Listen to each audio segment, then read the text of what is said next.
हरियाणा की सियासत में समाज सेवियों का दायरा लगातार बढ़ रहा है। सोनीपत भी इससे अछूता नहीं है। सोनीपत की सियासत के अंदर समाज सेवी लगातार सियासत की पिच पर बड़े शॉट खेल रहे हैं।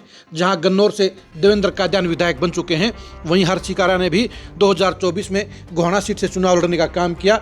अब इसी कड़ी में एक और समाज सेवी की बड़ी एंट्री होती हुई नजर आ रही है। हम बात कर रहे हैं रोबिन खोखर की। रोबिन खोखर को जो लोग जानते हैं वो ये बात समझते हैं, उन्हें पक्का यकीन है कि वो एक लंबी रेस के घोड़े हैं। और कल उन्होंने चिड़ाना के अंदर 1008 कुंडीय यज्ञ का सफलता से आयोजन करके ये बता दिया कि उनका रसूख क्या है।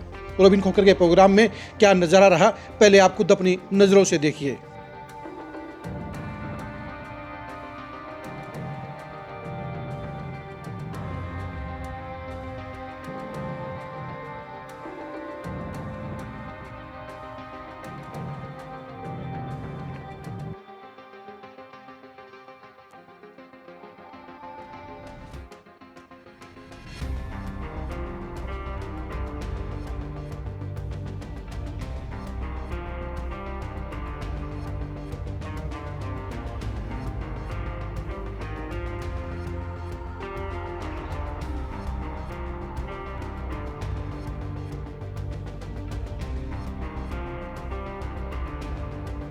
आपने देख लिया होगा कि रोबिन खोखर के इस 108 कुंडीय यज्ञ के अंदर हरिओम महाराज की अगुवाई में एक जबरदस्त आयोजन हुआ और इसमें हरियाणा की कई नामचीन हस्तियों ने शिरकत करने का काम किया। नमस्कार, मैं हूं कुलदीप शुरान। आज हम खरी खरी न्यूज में चर्चा करेंगे सोनीपत जिले के एक ऐसे समाज सेवी की जो एक लंबी पारी खेलता हुआ नजर आ रहा है। उसके इरादे बुलंद हैं और वो एजुकेशन और समाज सेवा के जरिए अब सियासत में एक लंबी छलांग लगाने की तैयारी में जुट गया है।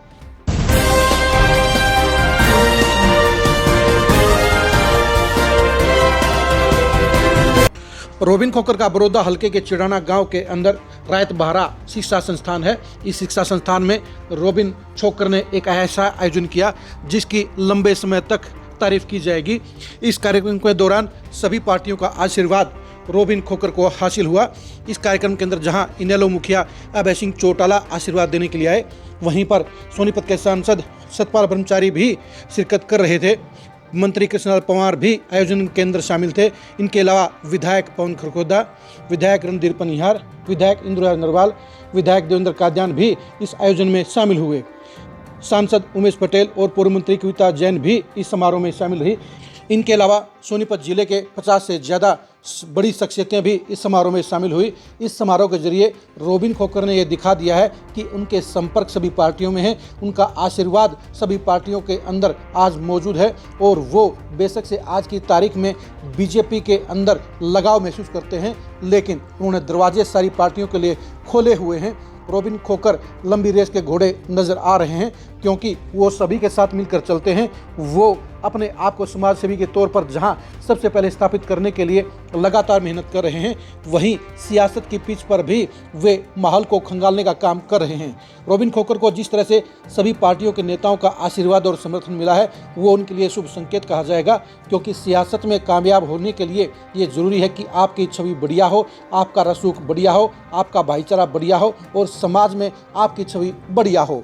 इन सारी कसौटियों के ऊपर रोबिन खोखर 100% खरे उतरते हैं और यही वजह रही कि उनके कार्यक्रम में जहां हजारों लोगों ने शिरकत करने का काम किया, वहीं इलाके और प्रदेश के बड़े बड़े वीआईपी शख्सियतों ने भी शामिल होने से गुरेज नहीं किया। समारोह में आई सभी वीआईपी शख्सियतों ने रोबिन खोखर की जमकर तारीफ की और उनके आयोजन को सराहने का काम किया। रोबिन खोखर का ये प्रोग्राम एक ट्रेलर कहा जाएगा, क्योंकि रोबिन खोखर अभी तक सिर्फ पर्दे के पीछे रहकर ही चुपचाप अपना समाज सेवा का काम कर रहे थे। वो अभी तक सियासत की तरफ रुख नहीं दिखा रहे हैं, उन्होंने अभी तक पत्ते भी नहीं खोले हैं। लेकिन कल के आयोजन का सार अगर कोई नजर आता है, संदेश कोई अगर नजर आता है, तो साफ तौर पर वो संकेत दे रहा है कि जिस तरह से देवेंद्र कादियान आगे बढ़े थे, जिस तरह से हर्षी कारा ने आगे सियासत की तरफ रुख किया था, उसी तरह से रोबिन खोखर भी हरियाणा की सियासत में कदम रखने का काम करेंगे। और 2029 के चुनाव में रोबिन खोखर सियासत की पिच पर खुलकर बैटिंग करते हुए नजर आ सकते हैं।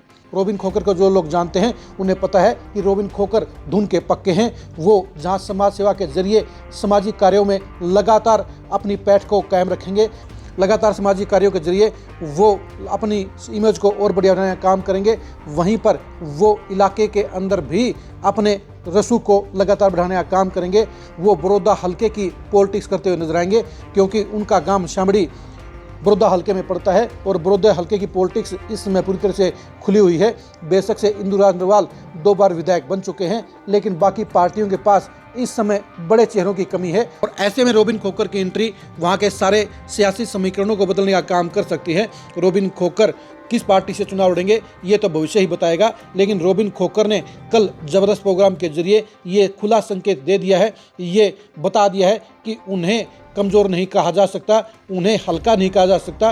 वो जहां सभी पार्टियों के लिए एक समान नज़रिया रखते हैं, वहीं पर सभी पार्टियों के दरवाजे भी उनके लिए खुले हुए हैं और जिस हिसाब से उन्होंने अपने पहले ही प्रोग्राम के अंदर बड़ी छाप छोड़ने का काम किया है, वो साफ तौर पर इस बात का सबूत है कि वो सियासत के अंदर भी बड़ी पायदान पर पहुंचने का काम करेंगे, क्योंकि वो धुन के पक्के हैं, वो लगन के पक्के हैं। अभी तक जिस फील्ड में उन्होंने हाथ डालने का काम किया है उसमें कामयाबी ने उनके कदम चूमने का काम किया है। ऐसे में बड़े धार्मिक आयोजन के जरिए जहां उन्होंने पुण्य का काम किया है, वहीं पर उन्होंने एक बड़े कार्यक्रम के जरिए ये झलक दिखला दी है कि वो सियासत में भी मजबूत खिलाड़ी साबित होंगे और वो आगने वाले समय के अंदर एक दमदार नेता के तौर पर भी चमकते हुए नजर आएंगे। आपको रॉबिन खोखर की सियासत के बारे में क्या कहना है, इसके बारे में कमेंट करके जरूर बताइए। रॉबिन खोखर क्या हरियाणा की सियासत के चमकते हुए सितारे बन सकते हैं, इसके बारे में राय दीजिए। रॉबिन खोखर के बारे में खबरों को जानने के लिए आप लगातार खरी खरी न्यूज़ के साथ बने रहिए। आप हमारे फेसबुक पेज को फॉलो कीजिए, आप हमारे यूट्यूब चैनल को सब्सक्राइब कीजिए। नमस्कार।